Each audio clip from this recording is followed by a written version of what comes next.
नमस्कार साथियों, आप सभी का आपके YouTube चैनल जीएसएस एजुकेशन में स्वागत है। मैं ब्रिजलाल यादव आज से आप सभी लोगों को क्लास 9th एनसीईआरटी का साइंस पढ़ाने जा रहे हैं। जो पहला चैप्टर है, आप जैसा आप बोर्ड पर लिखा हुआ देख सकते हैं कि पहला चैप्टर है हमारे आसपास के पदार्थ, the matter in our surroundings.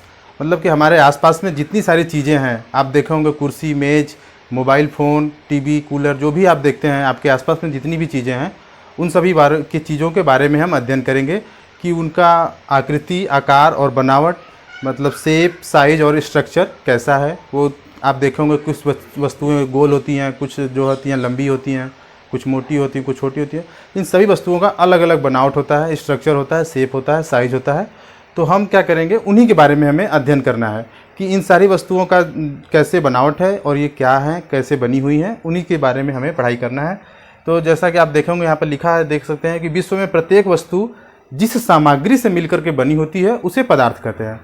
तो आप सभी को यहाँ पदार्थ का डिफिनेशन पता चल गया होगा कि आप इन द होल वर्ल्ड आप जो भी चीज़ें देखते हैं वो किन किन चीज़ों से, किन किन सामग्री से मिलकर के बनाई गई हैं, उन्हें पदार्थ कहते हैं। जैसे आप घर का अगर उदाहरण लें तो घर में आप देखे होंगे कि ईंट लगता है, सीमेंट लगता है, बालू लगता है और भी बहुत सारी चीज़ें लगती हैं। इन्हीं चीज़ों को क्या करते हैं, क्या बोल सकते हैं आप, पदार्थ बोलते हैं। तो वैज्ञानिकों ने आपने देखा होगा कि हर एक जो पदार्थ होता है उसका कुछ क्वालिटी होता है, कुछ गुण होता है। तो उनके जो दो गुण हैं आपको हम यहाँ बताएंगे कि वस्तुओं का एक तो द्रव्यमान होता है, एक उनका अपना मास होता है, द्रव्यमान जिसे कहते हैं। और द्रव्यमान का डिफिनेशन आपको हम बताना चाहेंगे कि कोई भी वस्तु, जैसे आप इस मार्कर का उदाहरण ले सकते हैं कि ये जो मार्कर है, ये जितने भी छोटे छोटे नंबर ऑफ पार्टिकल्स इसमें शामिल हैं, इसे बनाने के लिए जितने भी छोटे छोटे कणों को मिला करके इसे बनाया गया है, उनकी संख्या को हम द्रव्यमान कहते हैं। तो कोई भी वस्तु जितने भी कणों से मिलकर बनी हुई होती है, उन्हीं कणों की संख्या को उस वस्तु का द्रव्यमान कहते हैं, मास कहते हैं। और दूसरा इसका क्वालिटी क्या है कि वस्तुएं स्थान घेरती हैं। कोई भी वस्तु हो, आप देखें जहाँ भी रखेंगे आप, वस्तु हमेशा स्थान घेरती है। जैसे आप इस मार्कर को अपने हाथ पे रख के देख सकते हैं कि इसके आसपास का तो पूरा एरिया खाली है, लेकिन वस्तु जहाँ रखी हुई है वहाँ जो है ये स्थान घेर ली है, कवर कर ली है। तो वस्तुएं स्थान घेरती हैं। ये आप इसका दो क्वालिटीज़ वस्तुओं का पता चल गया आपको कि पहला वस्तुओं का अपना द्रव्यमान होता है और दूसरा होता है कि वस्तुओं जो होती हैं वस्तुएं स्थान घेरती हैं। अब देखिए, जो है प्राचीन काल में जो था कि पहले के जो आप इतिहास में पढ़े होंगे कि जो पहले के आदि मानव थे, वो उनसे भी पहले के जो लोग थे, उनके अंदर ये एक हमेशा भावना रहती थी कि अपने आसपास की चीज़ों के बारे में वो जानना चाहते थे। हमेशा वो जानना चाहते थे कि हमारे आसपास में क्या है, कैसे बना हुआ है। तो जैसे कि आप उदाहरण में देख सकते हैं कि जो नवपाषाण काल था, उसमें क्या हुआ था कि आग का खोज हुआ था। तो उसमें आग कैसे खोजे थे, आपने पढ़ा होगा कि वो पत्थरों को रगड़ करके वहाँ से आग पैदा किए, फिर उससे उसी आग को जला करके वो प्रकाश प्राप्त करते थे। फिर उसी आग का प्रयोग करते थे वो जानवरों से बचने के लिए, अपने घरों का सुरक्षा करने के लिए।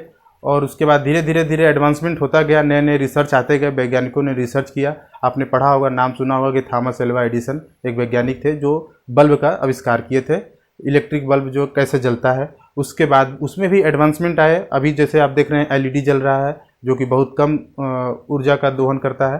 तो इसी तरह से जो पहले के प्राचीन काल के लोग थे, उन्होंने भी पता लगाया था कि प्रत्येक वस्तु जो होती है वो किससे मिलकर के बनी हुई है। तो जो उन लोगों की धारणा थी, वो लोग जो भारत के कुछ पुराणों में लिखा हुआ है, जो भारत के कुछ महर्षि थे, ऋषि मुनि थे, वो बोलते थे कि क्षिति जल पावक गगन समीरा पंच तत्व से बना शरीरा। तो इसमें 5 तत्वों की उन्होंने बात करी है कि क्षिति मतलब पृथ्वी, जल मतलब पानी, पावक मतलब आग, गगन मतलब आसमान और समीरा मतलब हवा, कि इन्हीं 5 चीज़ों से मिलकर के कोई भी वस्तु का निर्माण होता है। वो ऐसा मानते थे। तो इन्हीं चीज़ों को आप पदार्थ बोल सकते हैं कि जो भी, मतलब पहले के लोग जो मानते थे कि जो भी वस्तुएं बनती हैं वो किन किन इन्हीं 5 चीज़ों से मिलकर बनती हैं, जिन्हें हम पदार्थ कहते थे।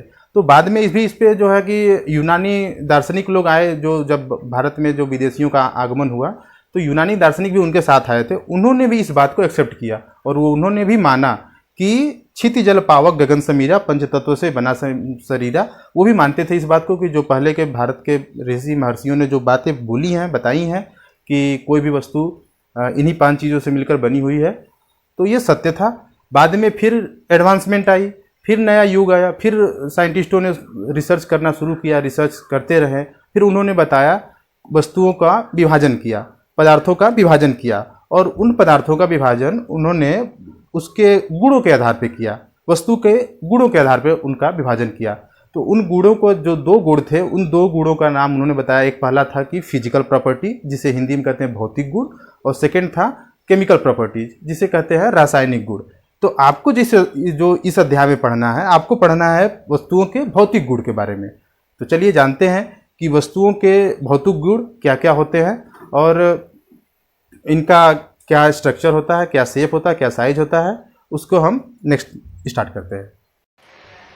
तो चलिए दोस्तों, अब जो है पदार्थ के भौतिक स्वरूप के बारे में अध्ययन करते हैं। जैसे हम आपको कहीं बताए थे कि आधुनिक वैज्ञानिकों ने पदार्थ को उनके भौतिक और रासायनिक गुणों के आधार पर विभाजित किया है। तो अब उनके भौतिक गुणों के बारे में अध्ययन करते हैं। तो पहला आप देखेंगे यहाँ लिखा हुआ कि पदार्थ के भौतिक स्वरूप में पहला क्या है कि पदार्थ जो होते हैं वो कणों से मिलकर के बने होते हैं। पदार्थ बहुत छोटे छोटे विभिन्न कणों से मिलकर बने होते हैं। जैसे आप चौक का उदाहरण ले सकते हैं। अगर चौक को आप देखे होंगे, जब स्कूलों में पढ़ाया जाता था, लिखा जाता था, तो उसमें से छोटे छोटे कण गिर के नीचे गिरते थे। वही छोटे छोटे कणों से मिलकर के वो चौक बनाया गया था। तो यही है कि पदार्थ जो है बहुत सारे छोटे छोटे कणों से मिलकर के बने होते हैं। और पदार्थ के कण जो होते हैं, ये जो कण हैं वो बहुत छोटे होते हैं। वो अगर आप उन्हें काटते जाएं, छोटा करते जाएं, तो वो इतने छोटे हो जाएंगे कि आप उनको अपनी आंखों से नहीं देख पाएंगे। तो वही है, आप कह सकते हैं कि पदार्थ के कण अत्यंत छोटे होते हैं, बहुत छोटे होते हैं। जैसे आप ये जो पदार्थ के कणों के बारे में, आप इसको हम एक उदाहरण लेकर के समझाते हैं कि आप एक बीकर में थोड़ा सा पानी और चीनी डाल करके उसे थोड़ा देर हिलाएंगे तो पता चलेगा कि चीनी के जो कण थे वो पूरी तरह से पानी में घुल चुके हैं। अब उन्हें देखना मुश्किल हो जाता है, आप नहीं देख पाएंगे। तो आखिर वो कण गए कहाँ? वो कहीं तो गए होंगे। वो जो चीनी के कण थे वो कहाँ गए? तो वो चीनी के जो कण थे, ये पानी के जो छोटे छोटे, उसमें बहुत सारे कण रहे होंगे। तो इन कणों के बीच में जो छोटा छोटा गैप था, जो स्थान था, खाली रिक्त स्थान था, उसी में ये चीनी के जो कण आए और उन्हें में जाकर के वो समाहित हो गए। तो इसका मतलब कि जो चीनी के जो छोटे छोटे कण थे, पानी के भी कण रहे होंगे छोटे छोटे, तभी उन्हीं कणों के बीच में जो स्थान था वहाँ जाकर के वो समाहित हो गए। इसका मतलब कि ये जो होते हैं पदार्थ जो होते हैं वो बहुत सारे कणों से मिलकर के बने होते हैं। अब कुछ और पदार्थ के अभिलाक्षणिक गुणों के बारे में भी हम जानते हैं। जैसे पहला क्या है कि कणों के बीच में रिक्त स्थान होता है। अभी आपको हम बताएं ना कि चीनी और पानी का घोल जब बनाते हैं तो जो चीनी है वो पानी में जाकर के घुल जाता है। वो घुल के कहाँ जाता है?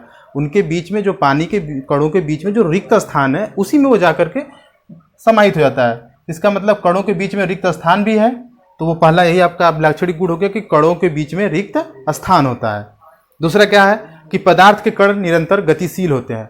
पदार्थ के जो कण होते हैं, जो छोटे छोटे कण होते हैं, जैसे कि आप कोई भी पदार्थ लीजिए, उसके जो छोटे छोटे कण हैं जिनसे मिलकर के वो बनाया गया है, वो हमेशा गतिशील होते हैं। अब गतिशील है, इसका मतलब कि वहाँ से गतिज ऊर्जा निकलेगी। आपको पता होगा कि गति के कारण, किसी भी पदार्थ के गति के कारण जो ऊर्जा उत्पन्न होती है उसे गतिज ऊर्जा कहते हैं। तो पदार्थ के जो कण होते हैं वो निरंतर गतिज ऊर्जा में होते हैं, गतिशील होते हैं। जैसे कि आपको एक उदाहरण लेकर हम समझाएंगे कि आप अपना रूम में किसी एक कोने पर किसी एक बच्चे से कहिए कि वो वहाँ पे कोई भी एक परफ्यूम या कोई भी एक सेंट अगरबत्ती जलाने को, और आप दूसरा कोना पे खड़ा हो जाइए। तो आप देखेंगे कि आप खड़ा हैं, आपको थोड़ी देर बाद धीरे धीरे आपको वहाँ का उस अगरबत्ती का सुगंध मिलने लगेगा। वो कैसे मिला कि जो अगरबत्ती जब वो जला तो आपके रूम में हवा है, और हवा के कण हमेशा गतिशील है। हवा के जो छोटे छोटे कण, हवा के भी बहुत कण होते हैं, वो कण हमेशा गतिशील है। तो वो क्या किया, उस अगरबत्ती के सुगंध को वो धीरे धीरे मूव करते करते आपके पास चला गया, और आप उसे क्या किए, सूंघे, आपके नाक तक पहुंचा, तो आपको पता चला कि ये सुगंध किस तरह का है। तो इसका मतलब क्या हुआ कि पदार्थ के कण हमेशा गतिशील होते हैं, मतलब पदार्थ के कणों में भी गतिज ऊर्जा होती है। तीसरा क्या है कि तापमान बढ़ाने पर कणों के गतिज ऊर्जा बढ़ जाती है। कणों की गति जो है वो बढ़ जाती है। गति बढ़ने का मतलब कि गतिज ऊर्जा में बढ़ोतरी हो जाती है। इसका उदाहरण कैसे आप समझेंगे कि आपके घर में मान लीजिए खाना है और वो खाना ठंडा हो चुका है, तो आप जैसे ही रूम खोलेंगे तो आपको खाना महकेगा नहीं, उसका जो सुगंध है खाने का वो आपको नहीं पता चलेगा, उससे कोई महक नहीं आएगी। क्यों नहीं आ रही है? क्योंकि वो खाना ठंडा हो चुका है। उसकी ठंडा होने का मतलब कि उसमें ऊर्जा नहीं है, एनर्जी नहीं है। तो अब क्या होगा कि अगर मम्मी आपकी उसी खाना को दोबारा गैस पे रख के गर्म करना शुरू करती हैं, तो जैसे ही वो गर्म होने लगेगा और वो उसका सुगंध धीरे धीरे आपको पता चलने लगेगा। ये कैसे हुआ कि जब हम गर्म कर रहे हैं इसका मतलब उसमें उष्मा मिल रहा है, उसको बर्तन को गर्म कर उष्मा मिल रहा है। उष्मा मिलने का मतलब कि जो उसके कण हैं, जो भोजन के कण हैं, वो धीरे धीरे तापमान उनका बढ़ने लगा, उन्हें उष्मा मिलने लगा। तो उष्मा मिलने की वजह से उनके जो कण हैं उनके बीच में गतिज ऊर्जा जो है, गति जो है वो बढ़ गई, तेज हो गई। इसके वजह से हमें उसका सुगंध आने लगा। इसके पहले जब वो ठंडा था तो उसमें तब भी उसमें से सुगंध निकल रहा था, लेकिन वो इतनी कम मात्रा में निकल रहा था कि वो आपके पास नहीं पहुंच पा रहा था। उनका गति इतना, ऊर्जा इतना कम थी कि वो नहीं पहुंच पा रही थी। तो जैसे हम उसको हीट किए, गर्म किए, उसको उष्मा ऊर्जा मिला, उष्मी ऊर्जा मिला, उसका तापमान बढ़ा, और तापमान बढ़ने से जो भोजन के कण थे उनकी गतिज ऊर्जा में भी बढ़ोतरी हुई। इसका मतलब गतिज ऊर्जा बढ़ी और वो आपको पता चल गया कि वो किस तरह का सुगंध है। चौथा देख सकते हैं। और पदार्थ के जो कण हैं एक दूसरे से स्वतः मिश्रित होते हैं। स्वतः मिश्रित होने का मतलब आपको उदाहरण लेकर बताएंगे कि जैसे हम नमक, चीनी और पानी का घोल बना रहे हैं, तो जैसे ही हम पानी में नींबू को निचोड़ते हैं, मान लीजिए नींबू पानी का घोल बना रहे हैं, नींबू को निचोड़ते हैं, जो नींबू का रस निकलता है वो पानी में जाने के बाद ऑटोमेटिक जाकर के मिल जाता है पानी से। ऐसा नहीं कि हमको दोबारा उसको कहना पड़ता है कि तुम जाओ और पानी से जाकर के मिल जाओ, ऐसा नहीं है। उसे हम कोई ऑर्डर नहीं देते हैं, उसमें हम उसमें निचोड़ेंगे, वो जाके ऑटोमेटिक मिल जाता है। तो यही जो स्वतः मिलना है उसी को हम क्या कहते हैं, विसरण कहते हैं। तो पदार्थ के कणों का आपस में स्वतः मिलना ही विसरण कहलाता है। अब ये जो विसरण का दर है यहाँ पे, अब ये भी कह सकते हैं कि गर्म करने से मतलब उसका तापमान बढ़ाने से, पदार्थ के कणों का तापमान बढ़ाने से विसरण की दर में भी बढ़ोतरी होती है। उनके मिलने का जो रेट होता है वो बहुत तेज हो जाता है। वो उसका उदाहरण कैसे होगा कि आप आगे की कक्षाओं में पढ़ेंगे कि मिश्र धातु के बारे में। तो मिश्र धातु क्या होता है कि जब दो धातुओं को मिला करके कोई पदार्थ बनाया जाता है, कोई धातु बनाई जाती है, उसे मिश्र धातु कहते हैं। तो उसको मिलाने से पहले क्या होता है, बड़े बड़े फैक्ट्रियों में जैसे लोहा बनाया जाता है या फिर सीमेंट बनाया जाता है, कुछ भी चीज़ बनाई जाती है, तो उनको बनाने से पहले जो उसके जो इंग्रेडिएंट्स हैं, मतलब उसके जो और भी पदार्थ हैं, उनको क्या किया जाता है, गर्म किया जाता है। अलग अलग तापमान पे गर्म करने के बाद उनको मिलाया जाता है ताकि वो अच्छे से मिल सके, अच्छे से रिएक्शन कर सके और उनका बॉन्डिंग अच्छा हो सके और पदार्थ मेरा पूरी तरह से सही चीज़ बन सके। तो क्या होता है कि पदार्थों को गर्म करने से विसरण की दर बढ़ जाती है, इसीलिए गर्म करके किसी चीज़ों को मिलाया जाता है। जैसे आप देखे होंगे जब मिठाई बनती है, जब रसगुल्ला बनाया जाता है या गुलाब जामुन बनाया जाता है, तो गुलाब जामुन भी गर्म रहता है और सीरा को भी गर्म किया जाता है, और उस गर्म सीरे में गुलाब जामुन को उठा के डाल दिया जाता है। तो क्या होता है, ये गुलाब जामुन जो होता है उस सीरा में जाने के बाद उसका जो चीनी का जो सीरा बनाया हुआ है वो गुलाब जामुन में पूरी तरह से समाहित हो जाता है और आपका गुलाब जामुन मीठा हो जाता है। तो उसी को अगर आप ठंडा सीरा में मिलाएंगे वो उतना मीठा नहीं हो पाएगा जितना मीठा होना चाहिए था, इसीलिए हम गर्म सीरे में गुलाब जामुन को मीठा मिलाया जाता है। और पांचवा क्या है कि पदार्थ के कण एक दूसरे को आकर्षित करते हैं। ये भी आप आगे की कक्षाओं में पढ़ेंगे कि पदार्थ के कण एक दूसरे को किस तरह से आकर्षित और प्रतिकर्षित करते हैं। आकर्षित करने का मतलब एक दूसरे के पास आते हैं, समीप आते हैं, और प्रतिकर्षित करने का मतलब एक दूसरे से दूर जाते हैं। जैसे अब ये पदार्थ है, ये मार्कर है, ये भी कैसे बनाया गया है, इसमें बहुत सारे छोटे छोटे कण हैं और ये कण एक दूसरे से क्या है, पास में सटे हुए हैं, लगे हुए हैं, तभी तो ये बन पाया। अगर ये एक दूसरे से दूर होते, एक दूसरे से प्रतिकर्षित करते एक दूसरे को, तो ये नहीं बन पाता। तो ये बना है, इसका मतलब ये पदार्थ का निर्माण हुआ है बहुत सारे कणों से, इसका मतलब इसके कण एक दूसरे से सटे हुए हैं, लगे हुए हैं, तो उसी को बोलते हैं कि पदार्थ के कण एक दूसरे को आकर्षित करते हैं। आप इसे नोट भी कर सकते हैं। और इसके बारे में और आगे का जो वीडियोज है, आगे की वीडियोज में हम पदार्थ के और भी गुणों के बारे में बताएंगे, उनके रासायनिक गुण के बारे में भी बताएंगे कि पदार्थ एक दूसरे से किस तरह से रिएक्शन करते हैं, उनका कलर, रंग कैसे बदलता है, इन सभी चीज़ों का जो है अगला वीडियो में बताएंगे। तो चैनल को लाइक कीजिए, सब्सक्राइब कीजिए, वीडियोज़ को पसंद आए तो शेयर कीजिए।